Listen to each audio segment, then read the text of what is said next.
you have the, I didn't know, sorry. It's okay. I didn't see that you still had it. That's great. Okay, sir. Yes. Okay. Hi, I'm William. I'm from Media Monitoring Africa, which is an NGO and we monitor media. So there are a couple of things. The first is there's been no mention of the use and possibility of technology around addressing these issues. We know that among the biggest growth points on our continent has been the rise of mobile. It is run by dark forces who seek profit and exploit the living daylights out of us on this continent. They charge us the highest level of data and communication costs, and that's something that we should challenge on an international level. That aside from that is if you go to the poorest of the poor communities in any of our nations, you'll find that people have mobile phones because people have a need to communicate, and that's something that we can and should be harnessing far more effectively.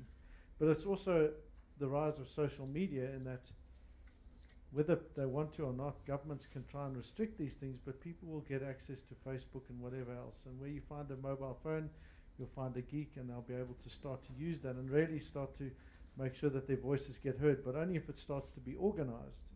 And if we start to make those kinds of applications available to people and make them free and effective and do digital literacy, but it's a critical thing. The second thing is we've spoken a lot about the youth, you know, and the youth, who are the youth? Are they, what, 18 to 34, depending on what nation you're in? Because actually the population of Southern Africa, 52% is under 18, which isn't the youth, that's children. And if we then talk about the role of children and eradicating poverty, and not only, I mean, their voices are marginalized even more than rural women, right? That's rural girls at the bottom of the pile. And then if we talk about making sustainable choices, we have to talk about early childhood development, because we all know that you give a child bad nutrition from birth to, you know, the first 1,000 days, then you're basically setting them up to fail for life.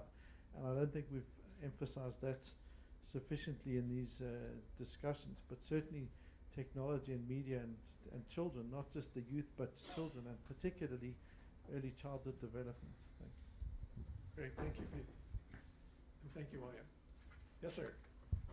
Okay. Thanks. It's Michael Onyeka from Greenpeace.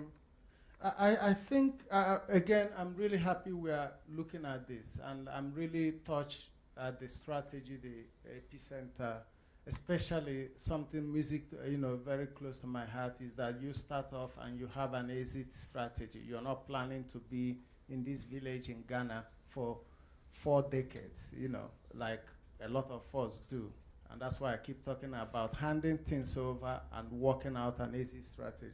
But I think part of our challenge is that we need to acknowledge what we have at the moment. For all the noise we make about hunger and food security, the question is not that enough food is not being produced. No, we produce about 4 billion tons of food, but we waste 2 billion tons of food, and 1 billion people go to bed hungry. That is scandalous in this age.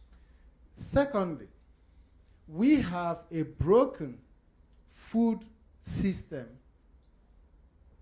that needs fixing. And if you don't fix that, no amount of support you give to smallholder farmer in a rural village in Polokwane is going to lift people out of poverty. In a situation where you have 6 European companies controlling 70 to 80% of global grain trade, is designed to mess up the system.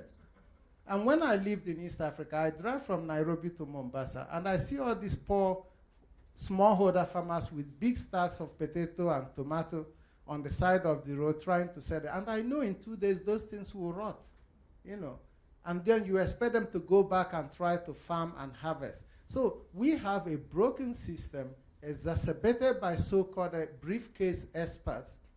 I'm sorry, from the UN, from NGOs, traveling from East Timor to Afghanistan to Nairobi, peddling the same strategies. That hasn't worked. We need to have the courage to say, maybe we've messed up collectively, and how do we fix it? We can't fix it by just producing more. That's not the issue. And that's why we as Greenpeace challenge the idea of fertilizers. Because in spite of all the challenges smallholder farmers face in Africa, where we have about 15 tons of fertilizer per hectare compared to global average of 35 tons, they've still managed to maintain food security here. If only they could get little support.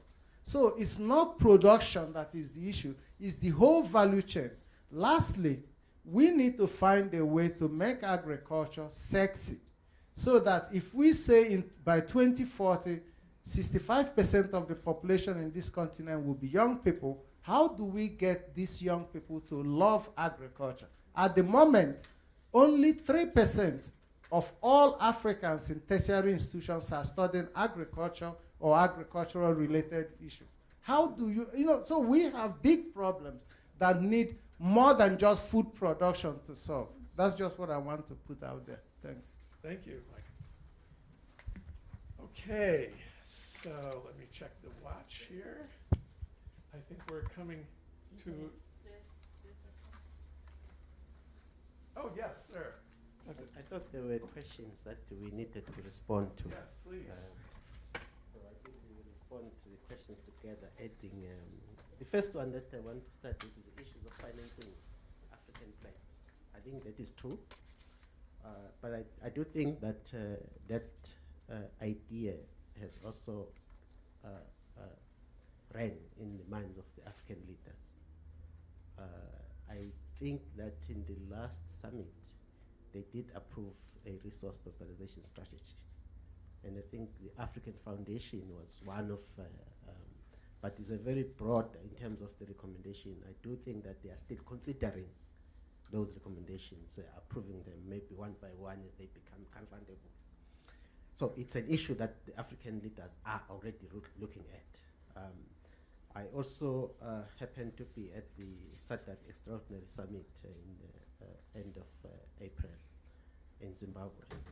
And the issue of internal resource mobilization to finance SADC project was discussed. And the summit has mandated the ministers of finance to come out with a plan how to use internal resources so that they don't depend on external, because the time you get lost while you are mobilizing, sometimes you don't get resources that are actually directed to achieving your objectives. So we're working on that as a secretariat to present to the summit in August in terms of proposal. Part of the proposal, they're looking at exactly how to address the issues of illicit financial flows, how to use that as part of the component of a broader resource mobilization strategy. But to block that is one aspect. The other aspect, you must have good financial systems in your country to be able to then use the resources to channel them for development. You can block these financial illicit flows, but if you don't have the systems, you won't achieve your objective. So but partly the strategy as they develop at the moment, they are not looking at the comprehensive picture. The issue of private sector is a blind eye. The issue of civil side, you can get huge resources for finance. It's not about money coming into your pocket. It's about having your development objective being resourced or financed, not you having money as government. If the private sector can take some of the project and drive them themselves, that's resource mobilization. So maybe part of the strategies that are being developed, they're not looking at that part. They're a little bit blind on that part, but this is the biggest element in terms of resource mobilization. When it comes to the policy development process, it's a little bit very complex process. I think as we are dialoguing, we have to learn from each other. I know that in policy development, you do need to consult. It's very important to consult. But society has developed methodologies of that. You elect your leaders that have to consult with you. Even at the country level. Now, at the, say, a regional level, for instance, we have 15 countries. You have 300 million population. How can you go down on the grassroots? You rely on country representatives that they come from having positions that have been mandated by their own countries. So the work that you need to do is to work on your representatives. don't elect them if they don't represent you. Okay. I think on the corporate social responsibility, it's a very good approach, but business has a potential to address hunger, to address poverty, but not through social corporate responsibility. In Southern Africa, that thinking, I think globally is also coming up, the issue of inclusive business.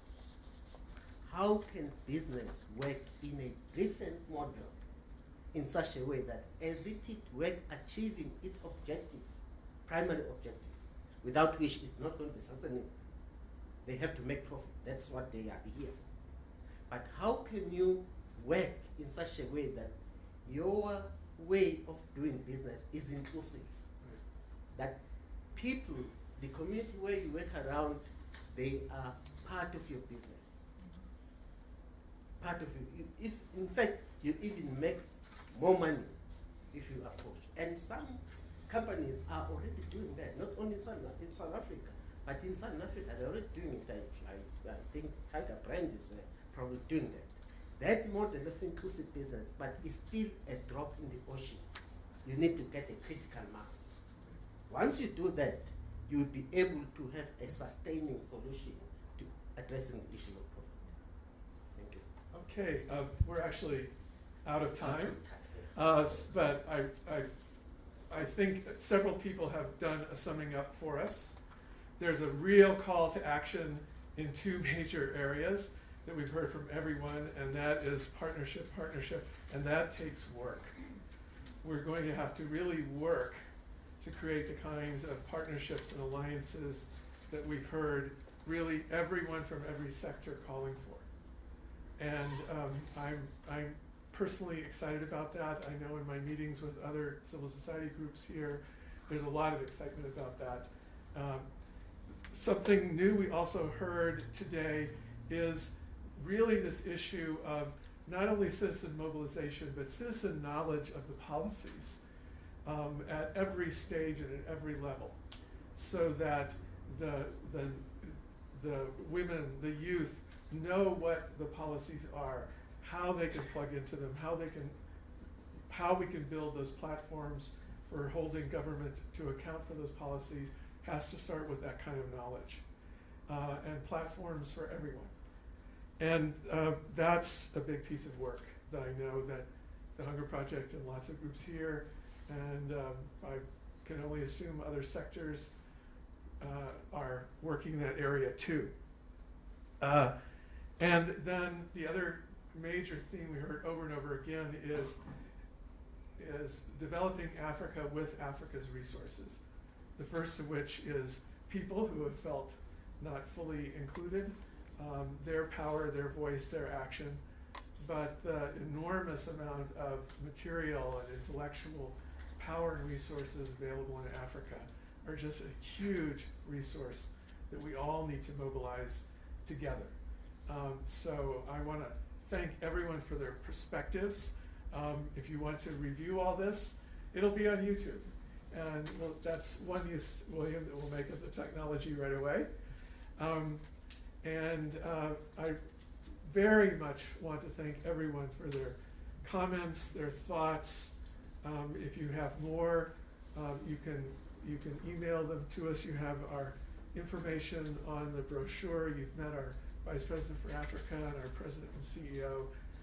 We're now going to go into a beautiful, lovely reception in this truly remarkable facility that we are so honored to have been invited to participate in. I want to thank again the Nelson Mandela Foundation for hosting us and everyone for their participation. And so thank you very much.